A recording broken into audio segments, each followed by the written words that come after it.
नमस्कार दोस्तों, आप देख रहे हैं सविनय इंडियन ब्रीफ। दोस्तों, आज कुछ लग रहा है कि कुछ बड़ा होने वाला है। आप लोग ध्यान से सुनिएगा। आज ट्रंप ने कहा, सावधान ईरान, आ जाएगा तूफान। अब ये जो आ जाएगा तूफान वाली बात है, ये बहुत अब डराने वाली बात है। और ट्रंप ने ट्रुथ सोशल पर भी अपना पोस्ट डाला है। और हालांकि वो तो 200 बार पहले भी धमकी दे चुके हैं इस तरह की, लेकिन लग रहा है कि अब कुछ होने वाला है। क्योंकि अब अगर इनको कांग्रेस के पास अप्रूवल के लिए जाना पड़ेगा डोनाल्ड जे ट्रंप को कि युद्ध को कंटिन्यू करने के लिए, तो यहाँ दुविधा की स्थिति आ जाएगी। अगर कांग्रेस ना कहती है तो फिर ट्रंप जो है वो कमांडर इन चीफ हैं, तो सेना किसकी बात मानेगी ये देखना है। और जहाँ तक मुझे पता है कि सेना ट्रंप की बात मानेगी, मुझे लगता है ऐसा, ठीक है। और ईरान कह रहा है कि हम न्यूक्लियर प्रोग्राम को लेकर के झुकेंगे नहीं। और यहाँ इज़राइल में इसके HHH, हिजबुल्ला, हुती, हमास, ये इसके प्रॉक्सी हैं और ये ईरान कंट्रोल करता है पूरा। तो ये देखना पड़ेगा। अब बात ये आती है कि ये हमेशा कहते हैं कि मुज्तबा ने ये कहा, जो सुप्रीम लीडर हैं वो फरमान निकालते हैं। तो क्या मुज्तबा ज़िंदा भी हैं या उनकी नाम की केवल पर्ची फाड़ी जा रही है? मैं ऐसा इसलिए कह रहा हूँ दोस्तों, क्योंकि आप देखिए, अब टोटल कमांड एंड कंट्रोल अब IRGC के हाथ में है। IRGC जो चाहता है वही होता है। और मुज्तबा का जो भी वीडियो आया है वो AI वीडियो है।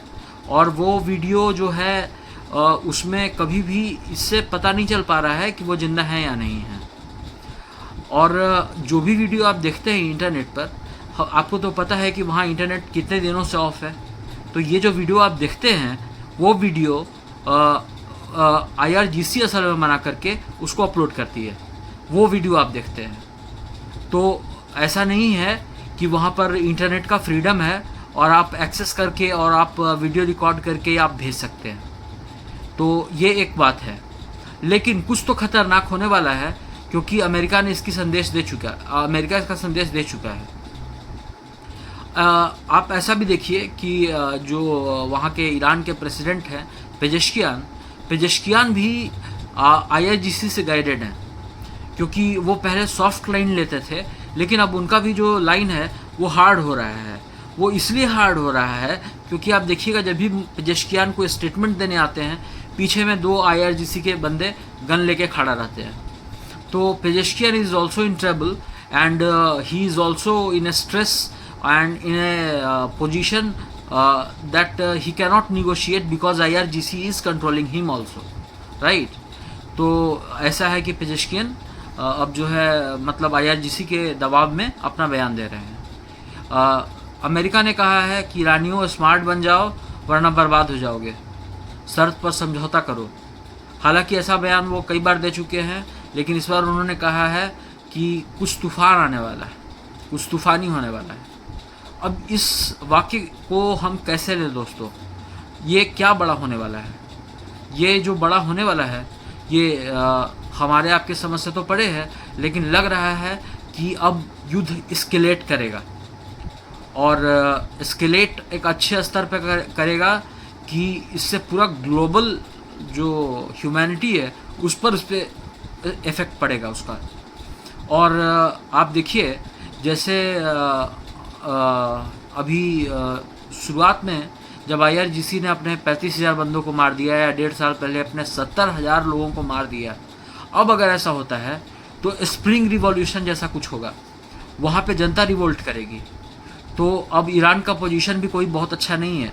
वो केवल बोल रहा है, डंका पीट रहा है कि हम सब सही हैं। अच्छा, अगर आप सब सही हैं तो आप ये बताइए कि आप टॉल क्यों ले रहे हैं? आपके पास अगर पैसा है तो आप टॉल क्यों ले रहे हैं? आप क्यों बोल रहे हैं कि मुझे मेंटेनेंस के लिए पैसा चाहिए? ये जिहादी हैं दोस्तों, जो IRGC वाले लोग हैं। ईरानियन जनता से मुझे बहुत प्यार है, वो पर्शियन लोग हैं, वो बहुत ओल्ड सिविलाइजेशन के लोग हैं। लेकिन ये जो IRGC हैं, ये एक अलग तरह की रिजीम है जो कि टेररिस्ट रिजीम मैं उसको कहना चाहूँगा।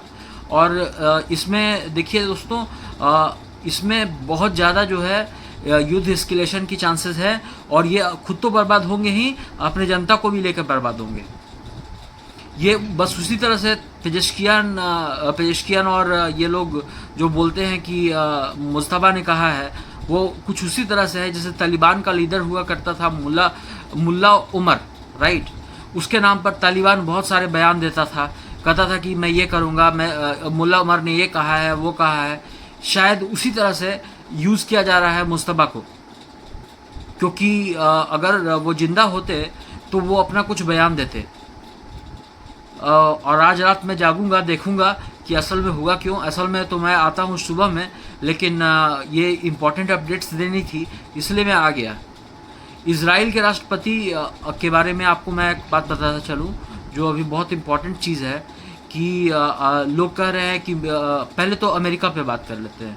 अमेरिका में मिड टर्म इलेक्शन आने वाली है दोस्तों, ठीक है।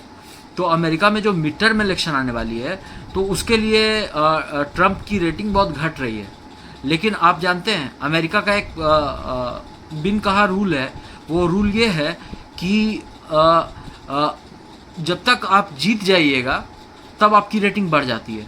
America doesn't wants to lose, America हारना नहीं चाहता है, और यही हो रहा है। अब देखिए, ये ट्रंप यहाँ से जीत कर जाएंगे मुझे जैसा लगता है, और फिर उनकी रेटिंग बढ़ जाएगी और वो एक अच्छे पोजीशन में आ जाएंगे। उसी तरह से जैसे नेतन्याहू पे केस चल रहा है, तो अभी हाल फिलहाल में एक न्यूज़ सरफेस कर रही है, उसमें कहा गया है कि इज़राइल के राष्ट्रपति ने अपने अटॉर्नी को बुलाया और कहा कि क्या कोई ऐसा उसमें संविधान में कुछ ऐसा है कि जिससे मैं इनके सारे चीज़ों को, जो इनके ऊपर जो केसेस चल रहे हैं, उसको हटा सकूं। तो आप देखिए कि इज़राइल की जनता और इज़राइल की गवर्नमेंट भी नेतन्याहू के पास जो है और उनके साथ है, और उनको सपोर्ट कर रही है। तो ये जो बातें हो रही थी कि इज़राइल और अमेरिका दोनों, अमेरिका को भी टर्म इलेक्शन फेस करना है और इज़राइल को जो नेतन्याहू हैं उनको भी हटना पड़ सकता है, तो मुझे ऐसा नहीं लगता है, ठीक है। ये मेरा आकलन है दोस्तों। और 1.5 साल पहले हमने देखा कि IRGC ने 70,000 लोगों को मार दिया, राइट। लेकिन अब ऐसा नहीं हो पाएगा, क्योंकि ये जो है, ये पूरा लगता है कि अगर ऐसा हुआ तो ईरान अंदर से ही टूटेगा, स्प्रिंग रिवॉल्यूशन वाला केस आ जाएगा। और आप देखिए, अभी बात हो रही है जब ईरान की, तो हम पाकिस्तान को कैसे भूल सकते हैं। पाकिस्तान ने एक तरह से एक तमाचा लगाया है अमेरिका को, और वो किसी का भी नहीं है, वो साथी है ही नहीं किसी का, वो केवल धोखा देना जानता है। आप एग्जाम्पल में लीजिए, पहले तो वो निगोशिएशन करवा रहा था, ठीक है। अब क्या कर रहा है कि वो ईरान, चूँकि नोवल ब्लैकेड है, लेकिन उसका जो आप देखिए इस पे कि उसका जो सटता है बॉर्डर पाकिस्तान के साथ, वो पाकिस्तान चमन बॉर्डर, खास करके मेजर बॉर्डर है, वहाँ पर से इनके टैंक्स को पार करवा रहा है, ऑयल टैंक्स को। तो अमेरिका अब समझ चुका है कि मतलब पाकिस्तान पे भरोसा करने लायक नहीं है। और रहा जो सवाल UAE का, तो मैंने बता ही दिया था कि वो ओपेक से बाहर जा रहा है। और एक और बात है इसमें कि आप देखिए कि ये सब जो घटनाक्रम घट रही है, उस घटनाक्रम में आप देखेंगे कि जैसे जो मिडिल ईस्टर्न कंट्रीज़ हैं, उस पर अब बात आ गया है कि डार्क ईगल नाम का एक एडवांस हाइपरसोनिक मिसाइल है जो कि तैनात करने की बात की जा रही है। और आप समझिए कि ये एक तरह का मतलब बहुत ज़बरदस्त वेपन है जो कि शायद इस्तेमाल हो सकता है ईरान के ख़िलाफ़, और ये बहुत अंदर तक और बहुत बारीकी तक और बहुत माइक्रो पॉइंट तक जाकर के ये हिट कर सकता है। तो ये डार्क ईगल बहुत ख़तरनाक वेपन है अमेरिका का, जो अमेरिका ने अभी तक यूज़ नहीं किया है। अमेरिका ने अभी तक MOAB भी यूज़ नहीं किया है, जिसको हम MOBB कहते हैं, मदर ऑफ ऑल वेपन्स, तो mother of all bombs, sorry, तो वो भी यूज़ नहीं किया है। तो अब देखिए लगता क्या है कि ये सब यूज़ होंगे तो अब क्या होगा। अब आपके मन में एक सवाल ये आ रहा होगा कि अगर ऐसा होता है तो मिडिल ईस्टर्न कंट्रीज़ बोलेंगी कि अगर आप अटैक कीजिएगा अमेरिका ईरान के ऊपर तो वो हमारे ऊपर अटैक करेगा। तो लोग सोच रहे हैं कि अमेरिका अपना बेस खाली करके चला जाएगा या यूएई और जो सऊदी अरेबिया पूरा रीजन है मिडिल ईस्ट का, वहाँ पे जो अमेरिकन बेसेस हैं वो खाली हो जाएंगे। नहीं दोस्तों, ऐसा नहीं होगा। आप थोड़ा गौर से सोचिए। चीन को मिडिल ईस्ट आने नहीं देगा, ठीक है। रशिया ईरान में यूक्रेन में फंसा हुआ है, और तो बसता क्या रास्ता है जो उनको सेफगार्ड करे? वो है आपका अमेरिका। तो अमेरिका के भरोसे ये लोग रहेंगे। अमेरिका अपना बेस उठा करके कहीं जाने वाला नहीं है। और आप अमेरिका का पूरा जो घेराबंदी है वो आप देख रहे हैं। वो घेराबंदी इतना ज़बरदस्त है कि अब वो कोई भी रूप ले सकता है। अगर ईरान ने अटैक किया तो वहाँ पे केवल दिखाने के लिए नहीं है, ईरान को भी अच्छा खासा रिस्पांस मिलेगा। और अमेरिका वेट एंड वॉच कर रहा है। और अमेरिका, अब देखिए कल क्या होता है कांग्रेस, और आज रात और कल क्या होता है, और फिर हम ये भी देखेंगे आगे चल के कि कांग्रेस अप्रूवल देती है या नहीं।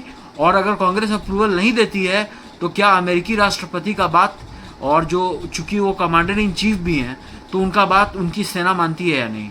मुझे लगता है कि मानेगी। और ये जो अमेरिका है, ये जो पाकिस्तान है, ये क्या कर रहा था कि इनके ऑयल टैंकर्स को निकाल करके वहाँ से ये उनको पैसा क्रिप्टो में दे रहा था, क्योंकि क्रिप्टो में ब्लॉकचेन टेक्नोलॉजी यूज़ होती है ताकि वो ट्रेस नहीं हो पाए। लेकिन अब यहाँ पे क्या नाम है इनका, स्कॉट बेसेंट ने कहा है कि अब हम क्रिप्टो को ही फ्रीज करेंगे। तो दोस्तों हालत काफ़ी ख़राब होने वाली है। और अमेरिका इजराइल युद्ध अब युद्ध नहीं रह गया है, बहुत भयानक भीषण युद्ध होगा। और डोनाल्ड ट्रंप तो बड़बोले हैं ही, लेकिन देखना है कि ये जो बयान उन्होंने दिया है कि ये storm is going to come, ये होता है या नहीं।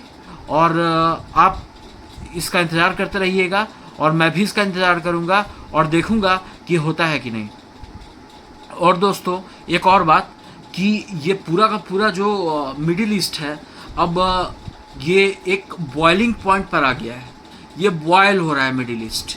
अब मिडिल ईस्ट का जो बॉइलिंग पॉइंट है, या तो इजराइल ईरान या तो टूटेगा, या फिर निगोशिएशन करेगा, या फिर अमेरिका कंप्रोमाइज़ करके जाएगा।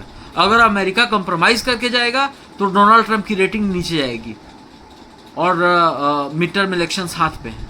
और अब अगर अमेरिका जीत के जाएगा तो डोनाल्ड ट्रंप अपने मतलब पूरे जलवाए जलाल में जाएंगे, ठीक है। और इजराइल के पास भी लास्ट ऑप्शन है। अगर कुछ नहीं होता है तो वो अपने सैमसंग स्ट्रेटजी को यूज़ करेंगे, मतलब वो अपने ब्रह्मास्त्र को यूज़ करेंगे। वो यूज़ कर सकते हैं न्यूक। I am talking about the nuclear power, right. So in that case, in that scenario, that will be very disastrous. तो ये था मेरा आज का अपडेट आपको, और मुझे लगा कि ये बताना ज़रूरी है, इसलिए मैं आया। दुर्गा माता की जय, वंदे मातरम, जय हिंद। आपको मेरी तरफ से नमस्कार। और आप देख रहे थे सविनय इंडियन ब्रीफ। कृपया इसे लाइक, सब्सक्राइब कीजिए और शेयर कीजिए। Thank you very much.